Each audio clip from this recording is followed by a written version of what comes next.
ำหรับจุดนี้เพิ่นก็มีกำลังเทอาจจะว่าได้ว่าเพิ่นบ่ได้เฮ็ดนะโอเคเพิ่นก็ยังลงมือเฮ็ดอยู่คือกันเด้พี่น้องแต่ว่ารถนั้นยังติดอยู่ไปบ่ทันได้ต้องรอจนกว่าเพิ่นจะเทปูนสำเร็จพุ่นละวะโอ้นายสร้างเอานี่หลายคนอยู่ได้นี่ยังเทไปเลยใจเย็นพี่น้องเลยค่อยไปค่อยมาอดใจรอไปน้ำกันเพราะว่าการสั่งสารพัฒนาเนี่ยเพิ่นเฮ็ดให้เฮาเที่ยวสะดวกสบายในภายภาคหน้าโอ้ทีมงานเพิ่นก็หลายคนอยู่ในสาวนมนี่6-7 คนบ่ได้นี่นะวัยรุ่นนี่เทคนิคของเพิ่นก็อยู่ประมาณนี้แหละพี่น้องเอ้ยอุปกรณ์เครื่องจี้ก็มีเป็นเปียดวายหั่นน่ะวายจี้ก็มีสังเกตเห็นแล้วก็เครื่องปั้นปัดหน้าปูนเครื่องนวดหน้าปูนได้สังเกตเห็นเนาะนี่ตัวนี้เป็นเครื่องพัดหน้าปูนยาวเจ็ดเลยเทให้แล้วภายในมื้อนี้บ่จักหั่นยังอีกยังวันได้ฮอดเครื่องเลยต้องอยู่ประมาณ2 หรือ 3 โมรถโม่เพิ่นแหละนี่ไอ้เครื่องจี้เพิ่นวายจี้ปูนของเพิ่นกำลังเตรียมที่สิติดจักรเพื่อเอาไปจี้ใส่ปูนให้มันแน่น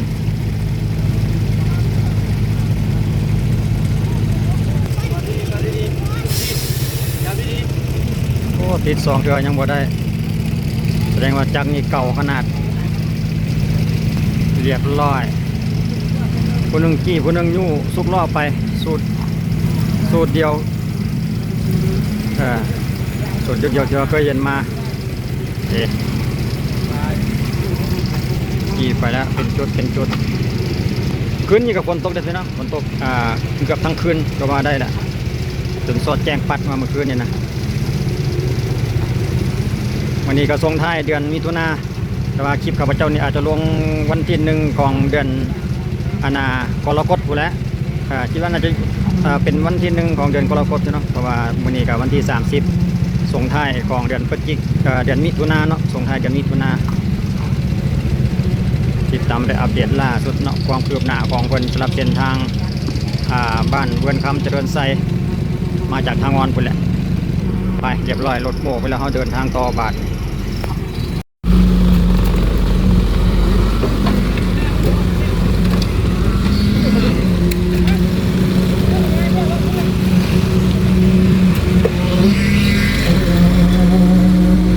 ยังเยอะหลายยังมันได้เครื่องเลยมัดเหล็กไว้ตีแบบไว้แสดงว่าพ้นกันยังสืบต่อกันไปเรื่อยๆอยู่เนาะพี่น้องแต่ละมือ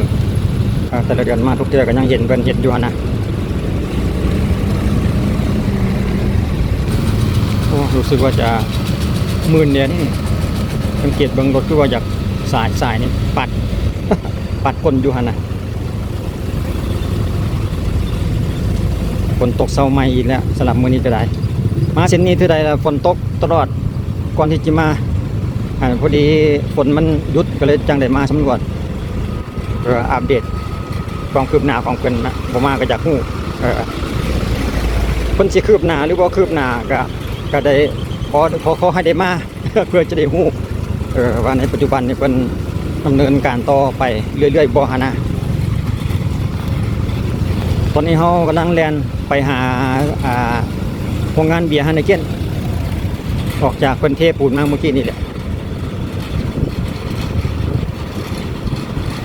บัดเฮาเรียนไปเดี๋ยวข้าพเจ้าจะพาทุกท่านเรียนไปสุดกายโรงงานเบียร์ไปก็จนฮอดกระทรวงป้องกันความสงบที่ว่าโรงเรียนตำรวจนะแต่ฮอดจุดนั้นแหละก็สิ้นสุดโครงการเพิ่นแล้วข้าพเจ้าก็จะเรียนกลับคืนจะเรียนกลับคืนแล้วไปเอาสินจากจุดที่ว่าเพิ่นเทปูนเมื่อกี้นี่นะเอาจากจุดนั้นกลับไปเบิ่งกลับคืนอีกที่ว่าช่วงเรียนกลับคืนไปหาบ้านเพื่อนคำแล้วก็แล่นยาวไปหาเขตบ้านทองงอนอีกทีหนึ่งเพราะว่าเมื่อกี้ข้าพเจ้าเรียนสำรวจมาแล้วช่วงนั้นยังไม่ได้เห็นความคืบหน้านะแต่ว่าพอดีตอนเรียนกลับนี่ข้าพเจ้าจะเอาให้เบิ่งว่าเพิ่นเฮ็ดเทได้ไปหลายจุดมีจักจุดที่ว่าเทไปแล้วหั่นนะจากจุดเมื่อกี้นี่นะตอนเรียนกลับคืนอีกก่อนแต่ตอนนี้กันจะพาทุกท่านไปเบิ่งโซนที่ว่าโรงงานกายโรงงานเบียร์ไปเขตกระทรวงป้องกันความสงบก่อน รถโม่กันออกมาคนเบิดแล้วคนก็มาตั้งลำมากับมาอวยอยู่จุดนี้เนาะโอ้มาโซนนี้นี่เพิ่นเทไปได้แล้วได้นี่เด็กเบิกทรายนี่เพิ่นเทไปแล้วได้นี่ก่อนที่จังหวัดโรงงานเบียร์นี่นะคลิปก่อนนี่ยังบ่เห็นเทได้มามื้อนี้เห็นเทได้แล้วเด็กเบื้องขวานี่ก็เทแล้วนี่นะเบื้องขวามือกำขวามือนี่โรงงานเบียร์อยู่ทางด้านหน้าเดี๋ยวเราจะพาทุกท่านแล่นไปสักเบื้องอีกทีหนึ่งช่วงนี้อาจจะเพิ่นเนี่ยเพราะว่าฝนตกเมื่อคืนนี้ทั้งคืนเลยตกเมื่อคืนเลยก็ว่าได้บางจุดก็น้ำขัง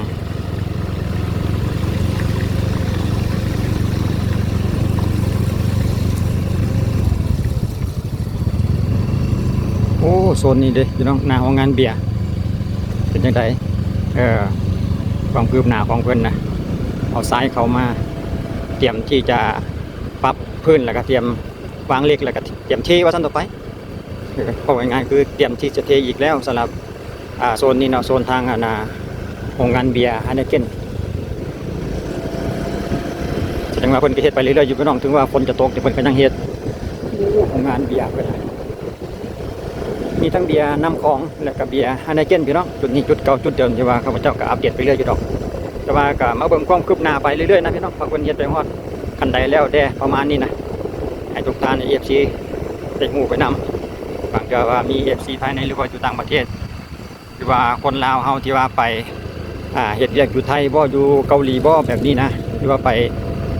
เที่ยวไปต่างประเทศเป็นเวลาโดนนานหลายมื้อหลายเดือนหลายปีที่ว่าจากฮู้ความคืบหน้าของเส้นทางแต่ละเส้นแต่ละสายในขอบเขตลาวเฮานี่นะครับพระเจ้าก็เลยมาเป็นตัวแทนเอาข่าวมาเราสู่กันฟังประมาณนี้แหละจะได้ฮู้ความเคลื่อนไหวความพัฒนาแต่ละเส้นทางของสปป.ลาวนี่นะพี่น้องมาฮอดจุดนี้ก็คือเก่าคนยังเทอยู่กำขัวนี่คลิปก้อนนี้ก็เห็นคือกันคนก็เทไปแล้วสำหรับจุดนี้ก็มีความคืบหน้าอยู่แต่ว่าหากบ่ได้ไวเอาสังเกตเบิ่งก็ยังอยากซ่าอยู่หั่นประมาณนั้นโอ้เดี๋ยวขอลบทางให้รถใหญ่เพิ่นไปก่อนเพราะว่าเฮาสิไปไวบ่ไวไปไวบ่ได้ อาศัยว่าได้เก็บบรรยากาศภายในเส้นทางไปนำนะทุกท่านได้เบิ่งได้ฮู้ไปว่าเพิ่นเทช่วงใดได้ประมาณนั้นตอนนี้เฮาแล่นมาใกล้จิฮอดทางโรงเรียนตำรวจแล้วแหละทางด้านหน้าพูนกระทรวงป้องกันความสงบเดี๋ยวเฮาไปเบิ่งใกล้ๆอีกทีนึงว่าเพิ่นได้เฮ็ดอันใดไปบ่ในช่วงที่ว่ากำลังจะต้อนรับเดือนกรกฎนี่นะต้นเดือนกรกฎนี่แหละ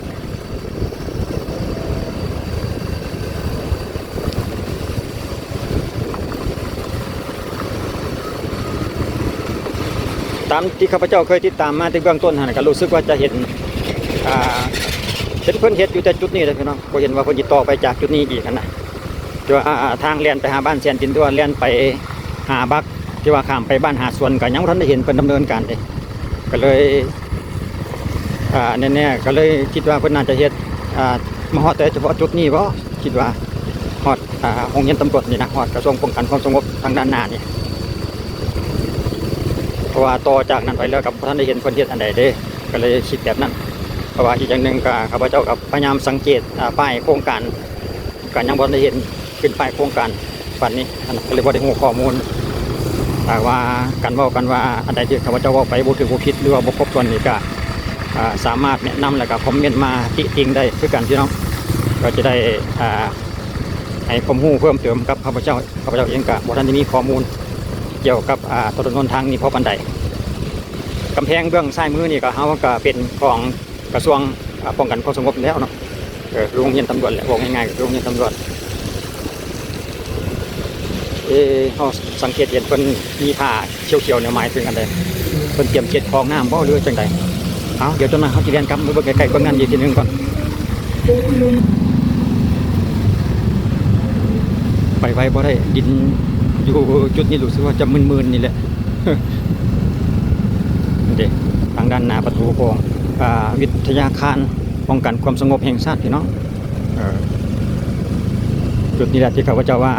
มาแต่ละเทื่อข้าพเจ้าลงคลิปไป2-3 คลิปผ่านมานี่ก็ ก็เห็นแต่อยู่ประมาณนี้นะผมเห็นว่าเพิ่นจะดำเนินการต่อไปจากจุดนี้แต่เขาสังเกตสำนี้เขาก็เห็นเขาก็รู้แล้วว่าเพิ่น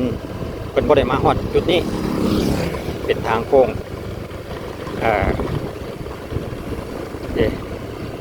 ก็ยังเป็นคูเป็นทางแบบตะฟังสั้นๆอยู่คือเก่าหั่นนะอยู่เขตนี้นี่เนาะยาวเลยแหละยาวจนฮอดบ้านแสนดินจนฮอดอันท่าบักข้ามไปหาบ้านหาชนไปเลยพี่น้องก็จะเห็นแต่ลักษณะนี้เอาเดี๋ยวข้าพเจ้าจะเล่นกลับคืนเพราะว่าเล่นไปทางหน้าก็ฮู้เลยว่ามาฮอดจุดนี้นะเดี๋ยวพาจะเบิ่งอันตัวกำแพงของกระทรวงหันอีกทีนึงมาเป็นตัวคล้ายๆว่าเตรียมเช็ดคลองน้ำหรือใดนี่แหละเดี๋ยวมาดูท่านเรียนด้วยเบิ่งอีกทีนึงก่อนว่าเป็นเฮ็ดอันใด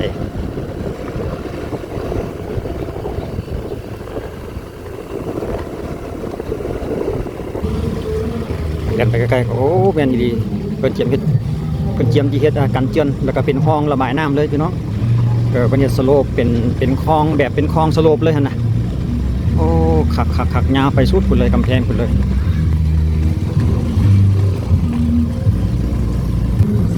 นี่เป็นปกขาไว้ทางด้านนี้เป็นเทน้อยหนึ่งแล้วก็เอาผ้าเทแบบเป็นเทตินใส่กับกำแพงของอันนั่นก่อนเนาะกำแพงของกระทรวงก่อนในแบบฮะ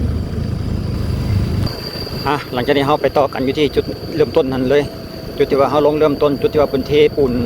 ตอนมันรถติดหลายๆนะอยากจะเริ่มจากจุดนั้นเข้าไปหาเขตบ้านเวือนคำแล้วก็เขตทางอ่อนอีกทีหนึ่งก็เป็นเทไปได้หลายสำหรับอีกทีหนึ่งนี่จุดเก่าที่เฮาจุดเทปูนจุดเก่าจุดเดิมกลับมานี่ก็มาเจอรถติดอีกคือเก่าเพราะว่ารถโม้ปูนคันใหม่เข้ามาก็ต้องได้รอถ่าจนกว่าเพิ่นเทมืดพุ่นละวะถึงสิไปได้นี่นะกำลังเทมาอดใจรออีกคือเก่าพี่น้องเพื่ออำนวยความสะดวกให้แกกับการทางเพิ่นใจเย็นๆไปน้ำกันหั่นละวะรถยาวเหยียดเลยเท่าใดก็ได้ก็ไปได้แต่ว่ามันเป็นขี้ตมนี่ล่ะเอาสะบัดใส่เกลือผ่าไปเอาตีนจุ่มชดินแดงไปนำได้อยู่กันบ่มีเกลือบัดนี้จิลุยกันอยู่ก็พอไปได้เนาะเห็นเพิ่นมาพอไปได้อยู่ได้นี่เดี๋ยวจะให้เพิ่นไปบางคนเขาจะต้องเลียนตามหลังเพิ่นลองเบิ่งขนาดติดแค่5 นาทีนี่รถก็ยาวแล้วอยู่เขตเวือนคำนี่ก็บ่ธรรมดาได้พี่น้องเลยประชาชนบรรดาเผ่าเฮาการใส่รถใส่ถนนหลายหนองโนน้องเข่งไปฮอดพูดและข้ามบ้าข้ามยังพุ่นแหละถนนเส้นนี้นะถนนหนึ่งเพิ่นก็ข้าม7 บ้านหาดส่วนพุ่นได้เพิ่นก็ใส่คือกันเนาะทางเส้นนี้นะพุ่นแหละไปทางตานเปียวบ้านจุ่มบ้านแจ้งไปเลยข้ามบักเขตบ้านหาดส่วนนี่เด้หลายได้สลับรถลาเส้นนี้นะหลังจากเขาเลี้ยงจากจุดนั้นมาแล้วจุดนี้ก็จะเป็นเขตทางแบ่งไปบ้านน้องเข่งเบื้องซ้ายมือเนาะเป็นทางแบ่งไปบ้านน้องเข่งจุดนี้เพิ่นก็จะมีตลาดชุมชนน้อยๆดอกแคมทางนี่เป็นขายผักขายมีขายอาหารสดต่างๆสำหรับจุดนี้นี่ตู้ ATM ก็มีเด้ธนาคารพัฒนาลาวสำหรับจุดนี้เนาะ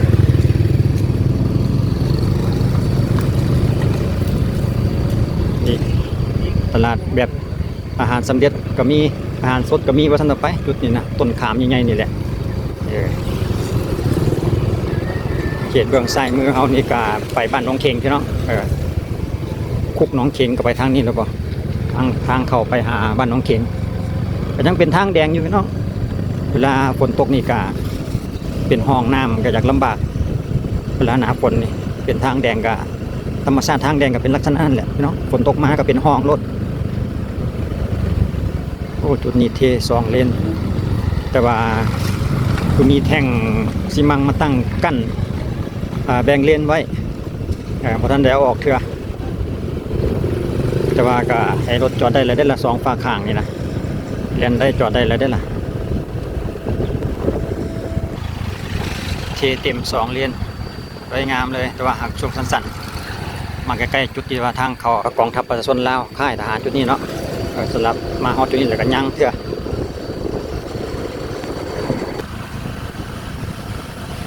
ก็มีแต่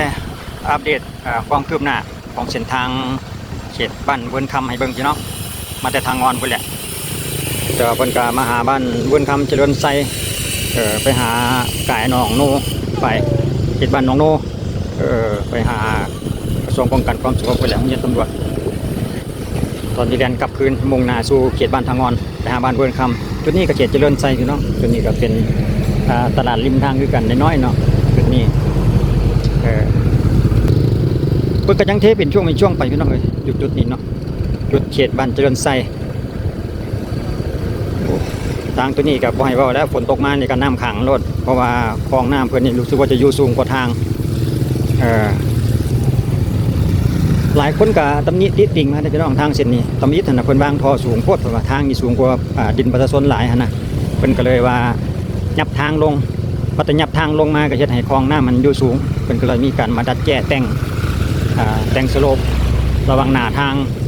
ระหว่างขอบทางขอบห้องระบายน้ำสลบลงมาหาบนทางนะพี่น้องแบบนี้แหละ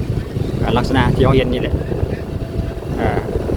ปกติเราคิดว่าน่าจะอยู่ในระดับเดียวกันนะแต่ว่าวันนี้เพิ่นอาจจะมีการเปลี่ยนแปลงเพื่อขยับหน้าทางลงให้มันต่ำกว่ามันสูงกว่าเงินประชาชนหลายแต่ว่าสวัสดิ์คลองน้ำสวัสดิ์ดำเนินการไปแล้วนะคลองน้ำดำเนินการไปแล้วก็เลยจะเป็นก็ต้องได้แต่งสโลปคลองน้ำลงมาหาบนทางแล้วก็เจาะปองดังที่เขาเห็นนี่แหละเพิ่นก็จะเจาะปองเพื่อรับน้ำจากหน้าทางเวลาฝนตกนะเวลาเฮ็ดให้เป็นขอบฟุตบาทที่สูงกว่าหน้าทางนั่นเองกระบางจุดกระทิบไปลักษณะนี้ได้พี่น้องที่เบื้องซ้ายแด่ขวาแด่ทั้งสิ้นนะแล้วก็ยาวเป็นช่วงเป็นตอนไปแต่ว่าลักษณะนี้นี่ก็ยังเป็นเดิมๆนะตั้งแต่ตอนข้าพเจ้าลงไปคลิปที่2พุ่นแหละก็ยัง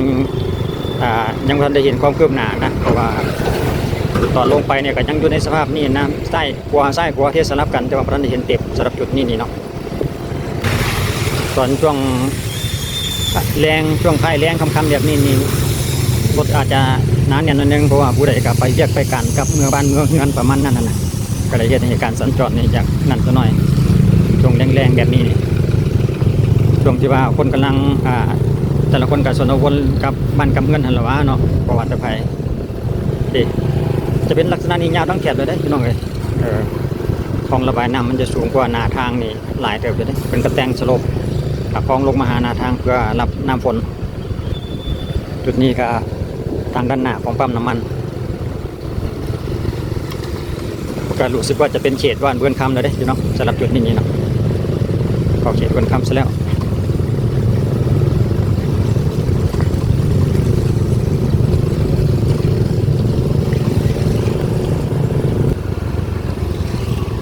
ก็ยังใครแต่ว่าเป็นช่วงบ่ได้ลีดกันอยู่อันนะจุดที่ว่าบนเทครับจุดที่ว่าบนทันได้เทฮั่น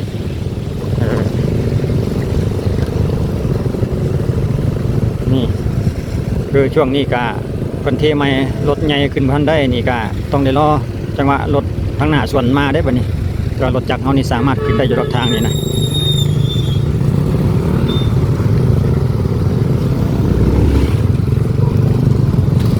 โอ้เกือบเนาะ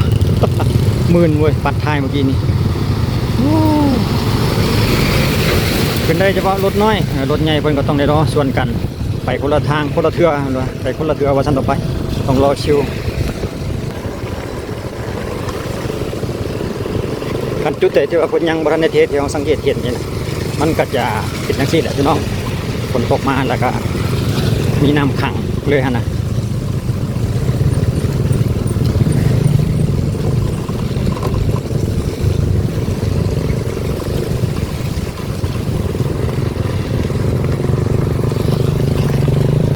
จุดนี้สงสัยเทใหม่ยังเอาเสือกฟางเน่งอยู่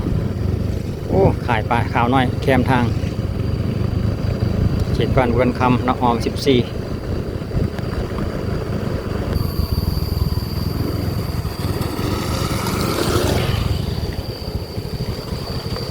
จุดนี้ก็อีกจุดหนึ่งที่ว่าคลิปก่อนที่ข้าพเจ้าลงไปนี่ก็ยังคือเก่าเนาะว่าท่านได้เห็นคืบหน้าเถื่อก็คิดว่าเพิ่นก็เสียวดินมาอัดใส่แล้วนะตอนก็เห็นรถดำมาแต่ว่ามามื้อนี้ก็ยังคือเก่าอยู่ คือว่าเห็นเพิ่นเตรียมที่จะอัดละเห็นมีรถดำรถโลมาเด้นะช่วงชิปก่อนนะช่วงที่ว่าก่อนที่จะฮอดหงเรือยเก่าหั่นนะหงเรือยเขตที่ว่ามีทุ่งนาน้อยหนึ่งจุดนี้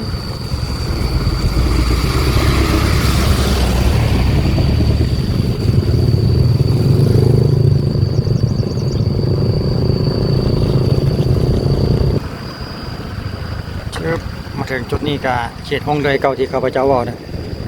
หลายปีแล้วข้าพเจ้าก็เคยมาเบิ่งมาเห็นอยู่เด้ในปัจจุบันนี่เพิ่นก็ยกเลิกกิจการไปเรียบร้อยสำหรับหงเรือยจุดนี้เนาะจุดที่ว่ามีคลองน้ำนี่แหละคลองน้ำชลประทานเพิ่นตัวเดียวบ่เห็นดอกมีแต่หญ้า มีแต่หญ้าเดียวบ่เห็นมื้อนี้แล้วแผนการข้าพเจ้าว่าสิไปทางอันนั้นพุ่นเด้ทางเขตเมืองนาทรายฟองเมืองนาทรายทองแต่ว่าบังเอิญฝนตกจนฮอดเช้าก็ยังบ่ทันได้เช้าจนช่วยที่ฝนจังเช้าก็เลยบ่มีโอกาสได้ไปอันสิไปมันก็พอกระเทือนเนาะย่านฝนห้ำอีกช่วงนี้ฝนชุ่มหลายก็เลยได้มาเลาะเอาบรรยากาศความคืบหน้าอยู่แต่เขตบ้านเฮานี่ล่ะบ่เขตใกล้ๆทางงอนเวิร์นคำนี่ล่ะบ่มาลงว่าจุดนี้ข้าพเจ้าเองก็หลายมื้อแล้วเนาะบ่ทันได้มาเบิ่งความคืบหน้าของเพิ่นหั่นน่ะเพราะว่าคันได้ไปทางเขตเมืองนาทรายทองนั่นก็กำลังคิดว่าจะไปเบิ่งเขตบ้านหนองแตงนะบ้านหนองแตงไปหาบ้านหนองบึกนะอีกทีนึงก็ได้ยินข่าวคุณอาเพิ่นกำลังเตรียมเฮ็ดคลองระบายน้ำนะว่าเพิ่นจะลงมือแท้บ่แล้วก็ลงมือได้หลายได้น้อยส่ำใดอีกทีนึงนะเดี๋ยวมื้อหน้าอากาศดีๆข้าพเจ้าจะไปติดตามได้อัปเดตเส้นทางเขตเมืองนาทรายทองให้เบิ่งอีกว่ามีจุดใดเด้เดี๋ยวเพิ่นกำลังดำเนินการนะรู้สึกว่าจะมีหลายเส้นทางเด้พี่น้องตามที่ว่าข้อมูลข่าวที่ข้าพเจ้าได้มาอาจจะเป็นคลิปหน้าคลิปต่อไปรอจังหวะฟ้าแดดฟ้าฝนน้อยๆก่อนจังสิไปสำรวจแล้วก็อัปเดตให้เบิ่งอีกทีนึงอยู่เขตเมืองนาทรายทองเมืองหาดทรายฟองยาวไปเลยแหละก็ได้ไป